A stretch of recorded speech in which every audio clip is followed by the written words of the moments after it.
And does the Indian legal and regulatory framework support the implementation of the GuideStar system? I think it's no and a yes. I would I'm a bit envious of the position in the UK and US, or for that matter Canada, as far as GuideStars are concerned, because you pretty much start with the Form 990s or the returns that charities file. You get them in bulk from the government, and then there is a pressure on organizations to kind of provide their contextual information so that it's much more meaningful for the users. This is something that doesn't exist in India. In the sense, even government, that is if you take the income tax department, which is the equivalent of IRS in the case of the US, even the income tax department doesn't have the annual filings in one place. I'm told it's spread over a little over 100 locations across India. In India, as I said a little earlier, you have entities registered either as societies or trusts or as companies, and the registrars are located all over the country. There are at least 5 or 6 laws under which the NGOs get registered, and most of these administrators are not very well equipped in terms of IT to be able to monitor the papers or the annual filings. Another key difference is the income tax return or the annual tax return of non-profits is not a public document in India. In the sense, NGOs are not required mandatorily to report or to state their filings in the public domain.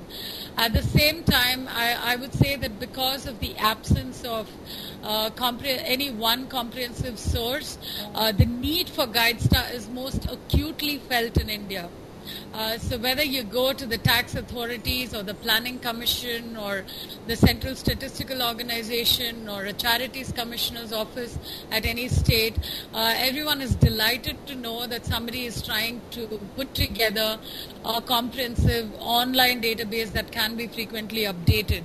So in a sense, it creates an opportunity, and as we begin speaking about a uniform classification of NGOs, a unique identifier, as we bring to the fore the problems of data being scattered all over the country, we begin to hear even government being more vocal about its desire to streamline identification, registration, information about NGOs, and being more up to date on making sure that the administration of non-profits is more enabling rather than controlling and regulatory in nature. So where will the primary information for GuideStar India come from? I knew that would be the next question.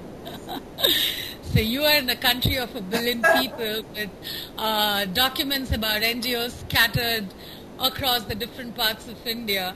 So for a moment I would say just picture our team trying to go all over the country, picking up bits of paper and digitizing that. So yeah, the primary source would be NGOs themselves. So are we planning to go to 3.3 million NGOs, and especially when we don't know where they're located? No, we're going to be a little bit smarter about this. We will first try and reach various networks and intermediaries. So we would go to the networks and first tap into whatever form of information they have. It could vary from just visiting cards and business cards to some contact list.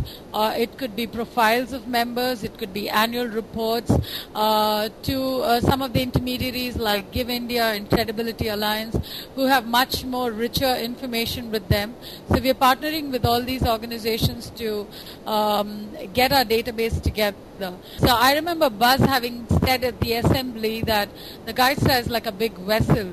So we are starting off with an empty vessel, and we're going around telling people, please pour your little glass of information, your bucket of information, your bottle of information, and we're going to distill it, clean it up, filter it, give you back definitely your glass or bucket that you brought into, but you're also going to see the vessel filling up, and you're going to get access to much more than what you kind of poured into this vessel. So that's pretty much our approach.